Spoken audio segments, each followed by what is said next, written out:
here today to tell you how to share a Google Drive folder as a material in Google Classroom.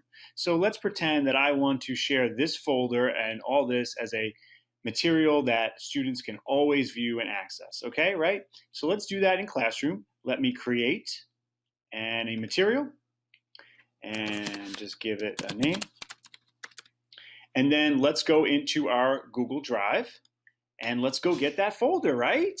And so I'll click on My Drive. So there is Materials folder, right? Great. I click on it and the blue is highlighted, but the ad is grayed out. And then if I click into it, I can click on any one, and then the ad is not grayed out. Oh no, so what is going on here? I can't add the folder using Drive.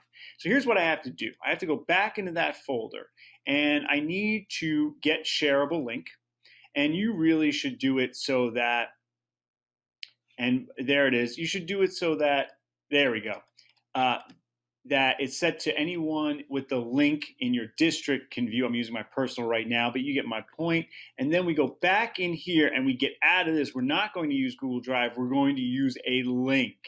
And so then we add the link, we hit paste, we hit add link, and now that's in there and I can just click post and it will be posted as a material. And there it is. And that's how you do it. So you take the folder, you get the shareable link, and then set to only view, right? Only let people view, and then create it. And when you do that, do it as a link. That's what we want. If you have any questions about this, please comment below or